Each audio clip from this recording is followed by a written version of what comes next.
ഷിരൂരിലേക്ക് കൂടി വളരെ പെട്ടെന്ന് പോയി വരാം. അർജുനയുടെ തിരച്ചിൽ തുടങ്ങിയിട്ടുണ്ടോ എന്ന് അറിയേണ്ടതുണ്ട്. അരുൺ ആലത്തൂർ ചേരുന്നുണ്ട്. അരുൺ, എന്താണ് തിരച്ചിൽ തുടങ്ങിയോ? അതിന് മഴ പ്രശ്നമാണെന്ന് കണ്ടു, അനുകൂല കാലാവസ്ഥയായോ?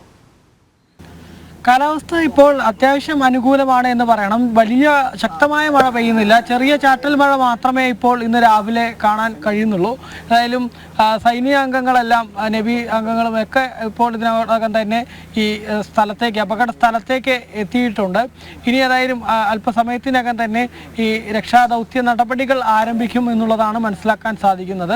നേരത്തെ കഴിഞ്ഞ ദിവസങ്ങളിലൊക്കെ നടത്തിയ രീതികളിൽ നിന്ന് വ്യത്യസ്തമായി ഇന്നിപ്പോൾ നടത്താൻ പോകുന്ന ഒരു രക്ഷാദൗത്യം എന്നുള്ളത് ഈ പോണ്ടിങ് പ്ലോട്ടൂണുകൾ അത് പുഴയിൽ സ്ഥാപിച്ചുകൊണ്ട്, ചങ്ങാടം പോലുള്ള വസ്തു പുഴയിൽ സ്ഥാപിച്ചുകൊണ്ട് ഈ കയറിൽ പിടിച്ച് പുഴയ്ക്ക് അടിത്തട്ടിലേക്ക് ഇറങ്ങി അർജുൻ്റെ ലോറി ഉണ്ട് എന്ന് കരുതപ്പെടുന്ന ഭാഗത്തേക്ക് എത്താനുള്ള ശ്രമങ്ങളാണ് ഇന്ന് നടത്തുക എന്നുള്ളതാണ്. അതേസമയം തന്നെ മറ്റൊരു കാര്യം, കേരളത്തിൽ നിന്നുള്ള മന്ത്രിമാർ കഴിഞ്ഞ ദിവസം മുഹമ്മദ് റിയാസ് എത്തിയിരുന്നു. ഇന്നിപ്പോൾ AK ശശീന്ദ്രനും ഇവിടേക്ക് എത്തിയിട്ടുണ്ട്.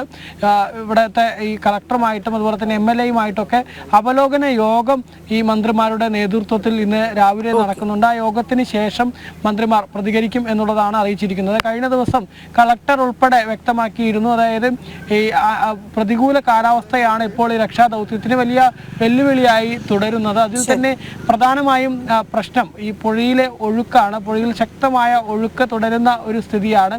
ഈ ഷിരൂരിൽ മഴ വലിയ രീതിയിൽ കനത്ത മഴ ഇന്നിപ്പോൾ അനുഭവപ്പെടുന്നില്ലെങ്കിലും കർണാടകയുടെ വിവിധ ഭാഗങ്ങളിൽ ഈ പുഴയുടെ വൃഷ്ടിപ്രദേശങ്ങളിൽ നമുക്ക് മനസ്സിലാക്കാൻ കഴിയുന്നത് അങ്ങനെയാണ്. ഈ കാലാവസ്ഥ പ്രതികൂലമായി നിൽക്കുന്നതാണ്.